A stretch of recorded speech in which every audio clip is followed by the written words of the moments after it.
Good evening to everyone. तो स्वागत करता हूँ आप सबका यूनिवर्सिटी अपडेट्स में। तो मैं आ गया हूँ अपनी न्यू अपडेट्स के साथ। तो आज की अपडेट्स उन्हीं स्टूडेंट्स के लिए है जिनके पास ये सब्जेक्ट है। तो पब्लिक एडमिनिस्ट्रेशन के मोस्ट इंपॉर्टेंट क्वेश्चन लेके आ चुका हूँ मैं। भारत में प्रशासन। तो वीडियो को ध्यान से देखना और समझना। कोई टॉपिक समझ नहीं आता तो कमेंट सेक्शन में आप लोग पूछ लेना। तो चलिए वीडियो स्टार्ट करते हैं। मैं आपको इसके मोस्ट इंपॉर्टेंट क्वेश्चन बताता हूँ जिनके एग्जाम में वो लोग अच्छे से इसे पढ़ लेना और प्रिपरेशन करना। सबसे बात करें तो आपको इस रहा होगा, हिंदी इंग्लिश मैंने दोनों ही मीडियम में इसे रेडी किया है। तो पहला क्वेश्चन हमारा बनता है, what is the public administration, discuss the significance, यानी लोक प्रशासन क्या है, इसका महत्व चर्चा कीजिए। सबसे पहला क्वेश्चन आपका ये मोस्ट इंपॉर्टेंट बनेगा, इसे डबल टिक कर लेना।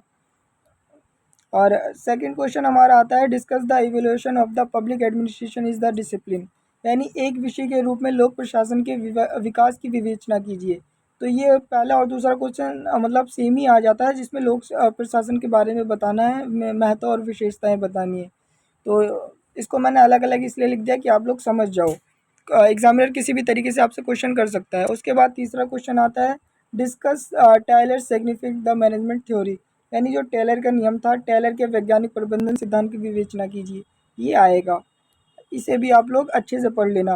फिर उसके बाद आएगा चौथा question, discuss the Herbert Simon's contribution is the decision making theory, यानी निर्णय निर्माण सिद्धांत के हॉबर्ट साइमन के योगदान की विवेचना कीजिए। ये भी मोस्ट इंपॉर्टेंट है, इसे भी पढ़ लेना। उसके बाद हमारा पांचवा क्वेश्चन आएगा, what is the development administration, discuss the main elements of development administration. तो इसकी जो हिंदी होगी वो ये है, विकास प्रशासन क्या है, विकास प्रशासन के मुख्य तत्वों की विवेचना कीजिए।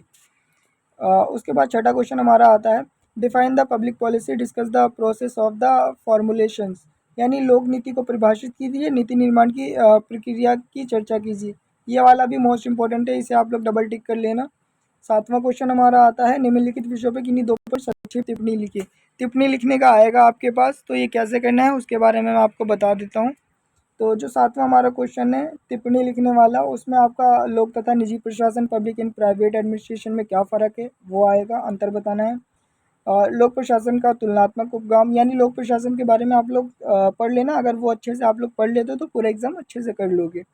उसके बाद man future is classical theory of the public administration, यानी लोक प्रशासन के परंपरागत सिद्धांत की मुख्य विशेषताएं बताएं। उसके बाद आता है लोक प्रशासन के बदलते स्वरूप, यानी मेन जो आपका टॉपिक है लोक प्रशासन पे आता है। अगर लोक प्रशासन के बारे में आपने अच्छे से पढ़ लिया तो आप सारे एग्जाम अच्छे से दे दोगे और क्लियर कर लोगे।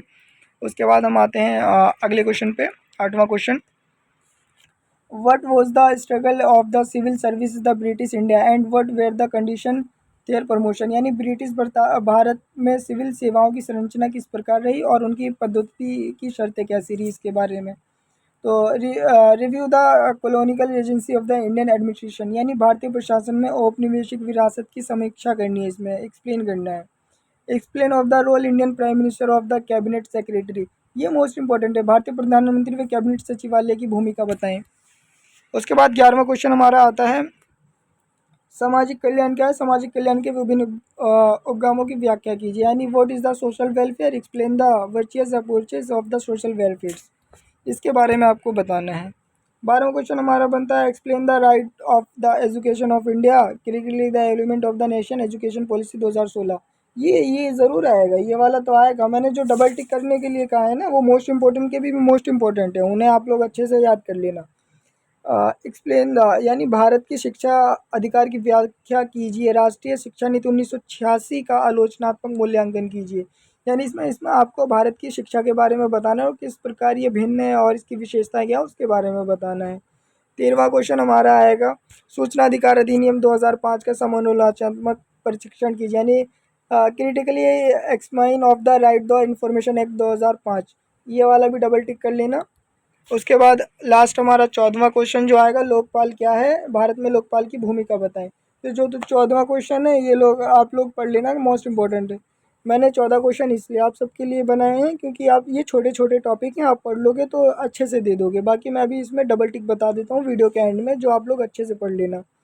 उसके बाद यहाँ एक क्वेश्चन आएगा, टिप्पणी कीजिए, सिटीजन टार्चर और बजट के प्रकार, खाद्य सुरक्षा के अधिकार की व्याख्या, ई गवर्नेंस का आयाम, ये यहाँ इंग्लिश में दे रखा है, तो ये आप पढ़ लेना। तो अब मैं आपको डबल टिक करके बता देता हूँ कौन कौन सा मोस्ट इंपॉर्टेंट है, आप लोग स्क्रीनशॉट ले लेना। तो आपका जो पहला क्वेश्चन बनेगा लोक प्रशासन, ये डबल टिक है, मैं इसको हाईलाइट कर देता हूँ। ये रहा, ये वाला जो क्वेश्चन है आपका, उसे डबल टिक कर लो, मोस्ट इम्पॉर्टेंट है। ये दोनों ही के दोनों एक जैसे ही सेम। उसके बाद टेलर का नियम पढ़ लेना और निर्णय निर्माण का सिद्धांत पढ़ लेना। ये पहला, दूसरा, तीसरा, चौथा, चारों डबल टिक कर लो। उसके बाद हमारा आता है नीति निर्माण को परिभाषित करना, ये पढ़ लेना। और लोक प्रशासन के बारे में पढ़ लेना, सारा पेपर आपको आ जाएगा। तो ये नीति निर्माण वाला डबल टिक कर लो।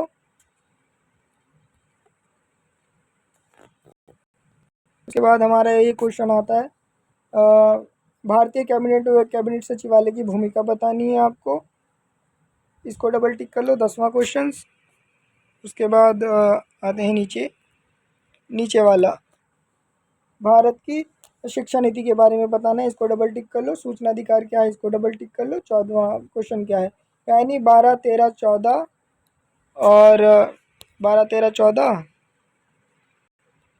और इधर से 9वां क्वेश्चन आप ले लीजिए और 10वां क्वेश्चन ले लीजिए और इधर से जो मैंने आपको बताया। तो जिसको स्क्रीनशॉट ले सकता है। तो ये मोस्ट इंपॉर्टेंट क्वेश्चन थे जो आपके एग्ज़ाम में 99% चांसेस से आने के। तो आप लोग इनकी प्रिपरेशन अच्छे से कर लेना।